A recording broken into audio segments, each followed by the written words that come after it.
Welcome to the very first episode of the LeadHER podcast, brought to you by Eastern Pennsylvania Youth Soccer.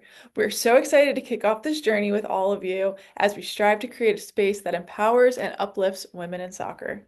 We're starting things off with a special guest who embodies everything we're about. Today, we're joined by Shelley Kerr, a trailblazer in women's soccer, coaching, and leadership. Shelley has a long and impressive career as a coach, most notably for the Scottish women's national team, where she helped them to historic achievements on the international stage.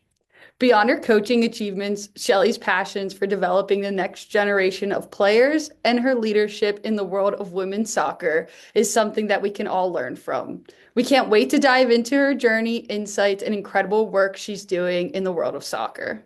So without further ado, let's get into it. Welcome to the podcast, Shelley. All right, Shelley, thank you so much for joining us for this interview with the Eastern Pennsylvania Youth Soccer LeadHER Network. We are so excited to sit down with you and pick your brain and just learn a little bit more about you. So to start, for those who don't know you, can you share a little bit about your journey, how you got to where you are today, from a player, coach, leader? Just tell our listeners, a little bit about yourself. How long have you got?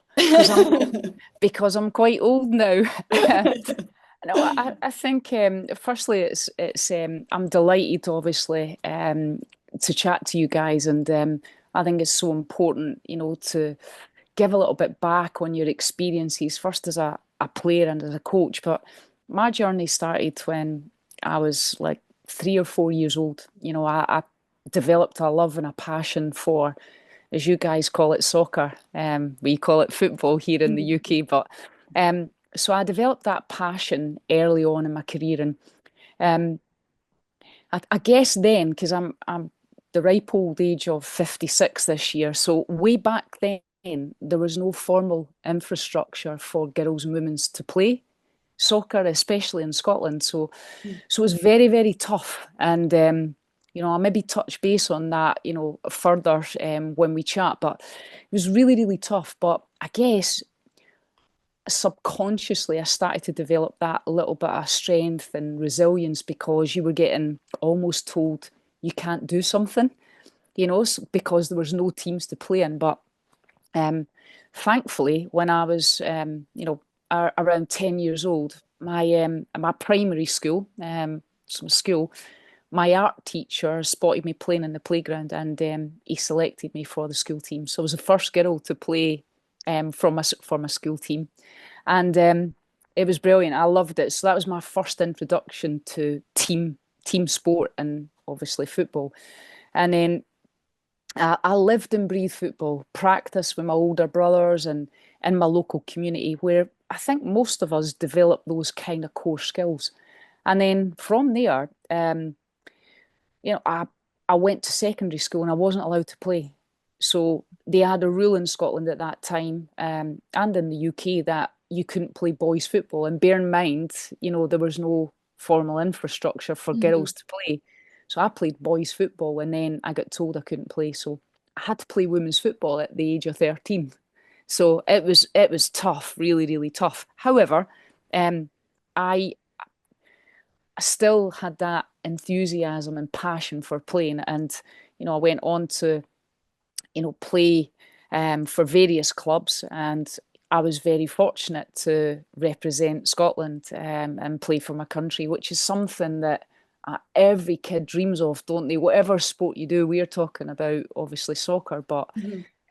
whether you're a girl or boy, you always have that dream of representing your country. So I played for the national team, and then whilst I was still playing, I developed a real passion for coaching. I always felt that probably one of my main attributes as a player was being able to see the game, have a good game awareness, and I always like to help other people.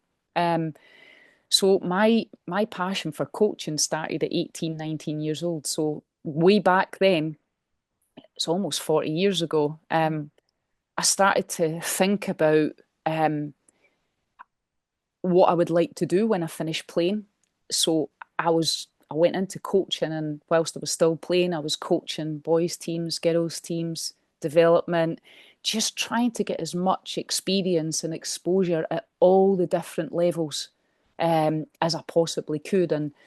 And so again, as a player, played for many clubs. Obviously, the pinnacle is representing Scotland. And then from a coaching perspective, coaching boys, girls, women, men at various clubs, and obviously with the national team as well. And I guess the important thing for me was to coach at different ages and stages. That was a really conscious effort on my part, but also go through the coach education pathway. Mhm. So the coach education pathway in Scotland is ratified by UEFA. So I done the children's pathway first. I then done the youth pathway and then done the adult pathway. And again, similar to the exposure and experience of working in different elements of the game, I wanted to do that, through coach education. Some people have aspirations just to work with adult players. I wanted to get experience of working with all ages and stages and levels of ability. So it's something that really, really helped me. And, I think for me now, that's what coaches should do, is try and go through all the pathways at the different ages and stages, because it was really helpful for me. So that's a little bit of a snapshot in terms of, from a player to a coach. And then, I've subsequently I've had various different roles. So head coaches roles, manager roles, and strategic roles all within the game. I worked for the Scottish FA, so the association, and I worked for the English Football Association, and then obviously the club I'm at just now is Heart of Midlothian, who are in the Scottish Premiership, so the men's team. So my role right now is technical development manager for Heart of Midlothian Football Club. So hopefully that gives you a little snapshot of my Yeah. journey so far. Yeah, I'm a little bummed because I got my UEFA C in Scotland through the FA there, and the course took place at Hearts, the training grounds, but you weren't there yet. So I did it a couple years ago. Was able to see Hearts play. I think I forget who they played. Livingston, Hearts Livingston. Watch that Okay. game. Yeah. So not to fangirl on the interview right now, but I'm a little bummed that I wasn't able to see you and or know you then and know the team then. But yeah, it was really cool to just be like at the I don't know how you say it again, Oriam, the like indoor Orium, facility. Orium, yeah, in Oriam, yeah. Edinburgh. So Yeah. thank you for sharing that. That kind of transitions like to my next question. You were the first female, we believe, the first female to manage a senior men's team in Scotland. How did you obtain that role? What was that experience like? And like, I guess, you talked a little bit about the challenges and the barriers girls face, especially, when you were growing up. Like, what challenges did you find or present itself, if any? I mean, I think I think there's always been challenges and barriers there, especially for women going into the men's side of the game. So there's always been those barriers and the little challenges. I see it as a positive because for me as an individual, it certainly helped me. The role I had was at still in university, who play in the fifth tier of Scottish football, and um, you know, I actually applied for the job, and I thought this is a great job because it's at a university, similar to your collegiate system. There's Mhm. scholarships, but the players had to have a certain criteria. So they had to have been in the professional game in an academy. So, firstly, the attraction for me was the level of player were very, very talented. Um, the second part of it was um, I actually felt there was a little gap in my own development, and that gap I had predominantly came from a practical background, but I had actually looked at perhaps studying. So I thought this might be an opportunity to try and do both. So anyway, I went for the interview and I thought, do you know what? I think I've got the right skills that I could offer to this job. So I'm gonna apply. And I thought if I can get an interview and get an opportunity to sit and speak to, the decision makers, then I feel as if, I could articulate what I would bring to the program, regardless of gender. The gender part never occurred to me at all. So that's what happened. I got the interview and I got a phone call to say that I had been successful in getting the job. What I didn't expect was at that time the hype around the appointment. So in Scotland, it was quite a big thing because obviously you're the first female. And I have to be honest, for me, all I could focus on was trying to work towards the next game and trying to get 3 points because Yeah. when I joined the team were more towards the bottom of the league. Mm-hmm. So, and I think a hugely important thing for females is confidence. And I remember this really well when I got the job. I remember going in and the director of sport at the time, a guy called Pete Billsborough, who sadly is no longer with us. And he said, this university is all about developing people, Shelley, and you're no different. And he said, you've been hired here because we think that you can do a great job and you will develop the programme. And from that moment, I felt so confident around the support that I was going to receive from the university. So I never had any, reservations at all about taking on the role. But there was so much like noise around the appointment because I was a female. So I guess that other side was I felt there's people out there that are maybe waiting for me to get it wrong. Mm. And then those people will say, we told you so. Mm-hmm.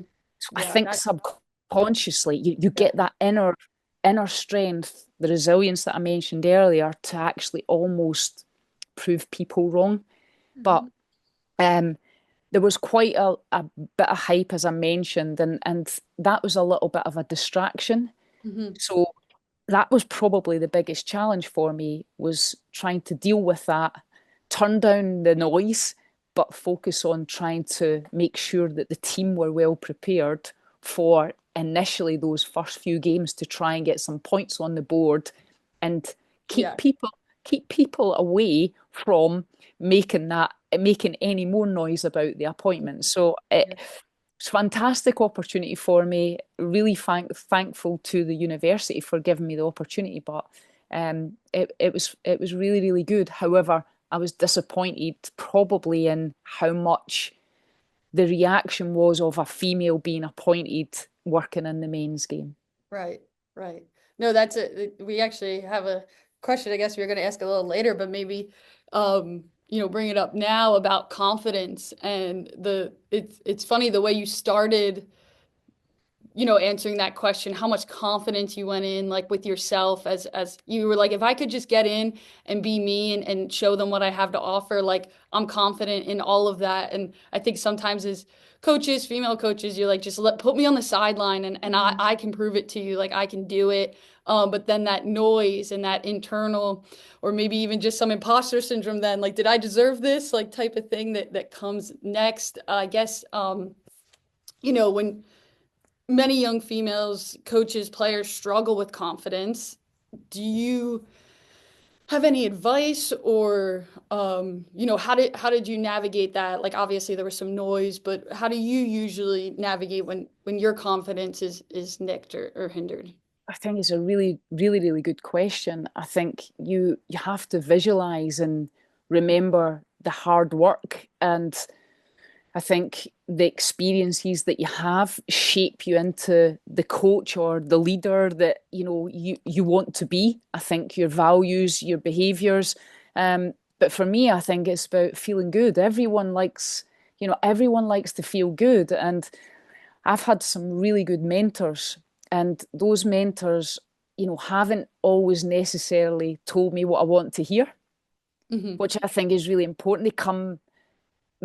They come at an angle where they're really impartial, but they see things through a critical lens, and that has certainly helped me. But I do think reinforcing positivity. I'm a really positive person, and I think that's so important when you're involved in sport because you're dealing with human beings and human behaviour. So you can't control everything, especially when it comes to soccer and you're playing a game, for example. You can only influence. I always say that the confidence comes from always being able to provide a rationale and why you're doing something. Mm. I think that's really important for me. I'm not saying I always get it right, but I think if you can have a rationale behind your decision making when you make those decisions, when you do something, I think it's better. And I just think that it's experience in dealing with situations, sometimes getting it wrong. Don't be afraid to get things wrong because that's life. But it's how you recover and what's next and how you learn from things. And I think being really open-minded, but also just working hard and getting the experience and exposure to different working at different levels and working with different people.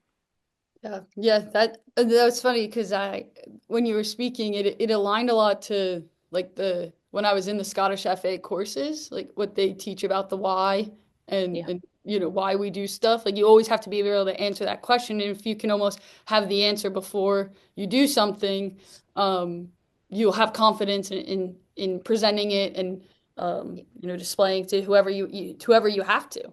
Yeah, I think it's one as well when you do something that you feel good about something. So if you have a little bit of success, how did you get that success? What was integral to you getting the success? So reflect back on what that looks like and remember those good feelings. I flip back to I was a player and I still remember some games that I didn't perform well, but I can remember games that I performed well. And when you're a player, you think, well, how did I play well? How did I prepare? What was my preparation like?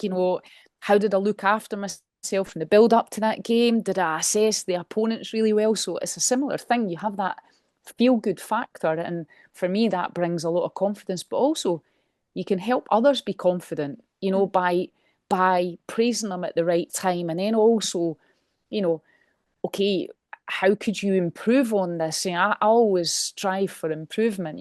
I was coaching this morning and I look back in the session, even after being involved all these years, and I was like, I start to think about, could I have done this different? How was it received? And, asking for feedback from other people as well. But confidence is a massive, massive thing, especially in sport. Oh yeah, I feel like a lot of times people underestimate how contagious confidence is. Like if you're a coach or a leader and you're going into something with confidence, like it's gonna spread to your team. If you're Mm. going into a game and your team is like, I don't know, this team is ranked fifth in the state, we're ranked 20th, I don't know if we can do this. If you as a coach have confidence, your team is gonna absorb that confidence and play well and possibly win that game. So, Yeah, the other thing as well, I've done some keynote speaking, and as much as people think I like doing it, it's always a daunting experience. But um, and I've been in auditoriums and rooms where it's lots of people, and I always say to females now, when you go into a room like that, go and sit at the front. yeah. Mm. Go right down the front, right down the front, right in the spotlight. Not to be in the spotlight, to be confident. I'm going in Yeah. here today, whatever the reason, if it's a workshop or whatever the case may be, a networking opportunity, go in the front. Yeah, there's Exactly. Go that sit just right psychological, up the front. yeah, there's that true psychological aspect of things Yeah. too, like just power posing, whatever it Yeah. is, like doing that type of stuff. But I think maybe Yeah. So you mentioned like your mentors and kind of how they helped build your confidence and get your confidence to where it was at. So who were some of your biggest mentors from the early stages of your career to now? And how did they shape your path and kind of lead you to where you are now? I think all of those mentors that I've had, and I've still got some to this day that I had way back, they all have given me critique, but they've also given me confidence. I go back to my art teacher, the first person that had faith in me to go and play in a team. I'm ever so thankful because maybe without him, you know, I wouldn't be talking to you guys right now. Um, I had a coach when I was 11 years old, my first women's team coach, a woman called Margaret Wilson, who was an incredible manager, brought the best out of me and really took me under her wing as a young kid playing women's football. Again, she worked really well with the head coach there, a woman called Fiona Winchester. Those two were brilliant. Two different skills. One very good, like managing people, and the other one an absolute brilliant tactician of the game, really knowledgeable. So I learned heaps, and they're still friends to this day. Um, you know, and I will always still reach out to them. Now um, I have a mentor from academia, which I think is really good. I've got a mentor that comes from a psychology background, and I have a mentor that's a sporting director. So I've got all different, and I think that your network of people around you are integral to your journey. Hmm. So the mentors for me have been so important in my career, just giving you advice, and you might not see them for maybe 2 or 3 months. It might be done in an ad hoc way where it's not like, okay, we have to meet once a month, or we have to meet once a week, or whatever it is. These people have got longevity, and they come with you on the journey, and they're always there. And I think it's so important to have people like that in your life. Yeah.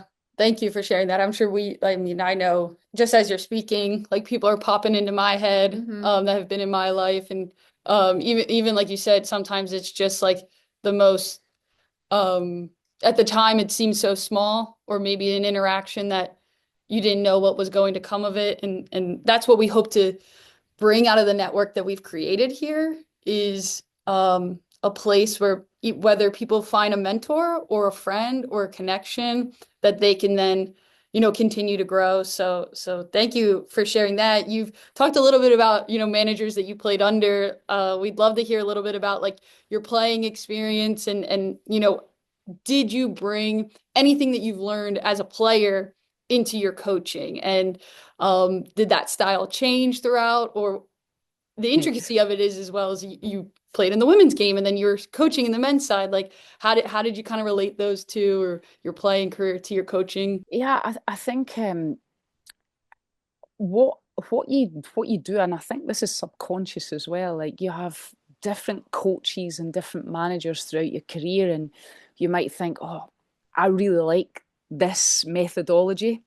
Hmm. Um, the managing people part, I like the way this manager does it. I maybe wouldn't do Yeah. wouldn't do Not it what I that would do, way. but okay. But and then in terms of style of play, the way you are as a player, maybe you think, okay, well, that's good. And for, I started off as a striker when I was a young player. Then I moved back to centre back. But people would have the assumption that when you go into coaching that you're going to be like a defensive coach, so you're just going to Yeah. focus on defending your goal. But I think sometimes it's the opposite, because you've had experience of being a defender. You maybe have an understanding of what offensively teams are going to do, because that's what you've came up against. So Yeah. uh, I like to look at the attacking aspects of the game, because I think it's hardest part to coach, because it's unstructured. um, people might argue, but this is just the way I see it. From a tactical aspect, I think defensively you're always compact. It's very structured. It's very organised. There's triggers, but attacking is the end product, isn't it? It's the Mhm. hardest thing to do in the game. So I quite like the intricacies of that. I think as a player, I was very vocal. My teammates would probably say too vocal at times, but with the sheer um, passion of trying to help, I always felt that if you could coach those in front of you, it made your life really easy. So, but equally, you're helping every single person in the team. So, um, I always like to think that I was a team player, and I would like to think that, you know, I think all coaches are like that. You know, you have some people now say, "Oh, my coach doesn't like me," or the coach Mm, prefers this player, and you'll always get that, I think. But for me, I think every coach has a genuine interest and desire to make people better, and that's what coaching's all about, to help develop others. You know, to work towards that common goal. So, in terms of, you know, those transferable skills, they're definitely there from playing to then going into coaching. hmm Yeah. Definitely. So would you rather win a game 5-3 or 1-0? 5-3. Yeah, Five right? three. That's what Oh I'm yeah, saying. I agree, right? 5-3 all day long. I used to think I'd rather win a game one Yeah. nothing, but then I'm out there and I'm like, oh man. Those games are nice too. Those games are Yeah, nice there's too. But there's some satisfaction in a hard do, fought 1-0 win, but do you know, one thing that I would say in terms of coaching and managing, I do think, you know, when I was a young coach, that I didn't really think about a philosophy. You know, Mhm. I didn't really think about frameworks or anything like that. But I do think I'm very process driven. So now I think about, you know, process versus outcome, development, winning. It's about getting the balance right. But I also think we're in the entertainment business. You know, and entertainment comes in different shapes and forms. It's not all about winning 5-3, you know. So Mhm. I do think that, you know, now I would like to think that I can, you know, I've got a clear framework of how I would like, you know, teams to operate. So your coaching framework and then, you know, your style of play. And I think that those two things, they've got to be, your framework doesn't really change. You know, you've got principles of play, but I think there should be a flexibility, and, you know, players need to adapt. And because if you don't, it becomes rigid then. So, but I go back to the word entertain. I use my framework is an acronym of the word time. So it's train, implement, measure, and entertain. Mm. That's how I capture things. Of course, there's a lot of detail that sits underneath that, but it takes time to do things, doesn't it? Yeah, Yeah, So, for absolutely. sure. yeah. I think someone listening will definitely take that Yeah. and run with it. I think that's awesome. So at Lead Her, we believe in the power of women driving the game forward. If you had to choose just one word to describe women shaping the future of the game, what would it be? That's a tough question. Oh, trailblazer, Oh, visionary, Love it. yes. pioneers. Oh, Oh, Yeah. So yeah. there's a few, but probably, you know, visionaries, because Mm. you want to try and help and shape the future, don't you? So you're yeah. having a vision of what women's soccer looks like in the future. So that probably be the one that I would go with. You know, here in the UK, sometimes they, you know, women that, especially when they go into like the men's game, you get called a trailblazer. But Mm. I think that's the pioneers that came before us. I Hmm. really do, because you know, we're standing on their shoulders. They've paved the way for us to get involved. So, yeah, I would go with, you know, visionaries. Yeah. I love that. Yeah, That is such a that's a great unique, word. yeah, such a unique word, and I think that it can really resonate to so many people. And like you said, there are so many people who have paved the way that we all know personally, that we don't know, that we've heard of, that we've seen, that we just hope that it continues to grow. And when there's people like you out there and people that we hope to feature, you know, within our network, we know the future of the game, men's and women's side, is hopefully in a really good place, that we just continue to provide it. And like you said, from the youngest ages, the youngest levels, all the way up to Hmm. the highest levels. Because at the end of it, most, no, I would say all of us are in it because we love the game. Yeah. Right at the end of the day, we just love it, and the kids that are playing it love it. The senior players have to love it. It's a job, obviously, for them at some Yeah. point, but to love it. So thank you for that, and sharing your insight with us, spending your time. And I guess you're circa San Francisco and Scotland, right? Absolutely. Yeah, you're a world traveler. We know that. So, before we go, there is just one other question. What's next for you? Is there anything you'd like our listeners to know, or how to follow you, or how to follow along on how Hearts is doing? Anything that you would like to provide on that? Yeah, I mean, I've started a new role as technical development manager with, Heart of Midlothian Football Club. And, incidentally, it was the club that I grew up supporting as a young kid. So, really special for me. I mean, the pinnacle, I've said previously, was being the head coach of the women's national team. But this is right up there because it's a really important and integral role at the club, working on the men's side of the game. But more importantly, forget about, the title of the role.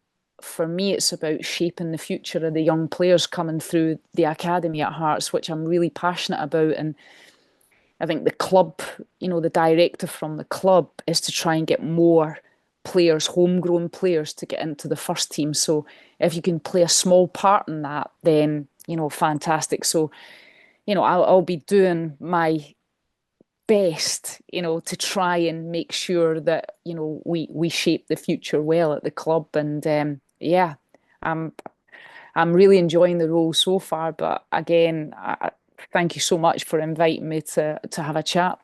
Yeah, thank you. Thank you Yeah. for spending the time with us. We're super excited to see everything and to stay connected with you.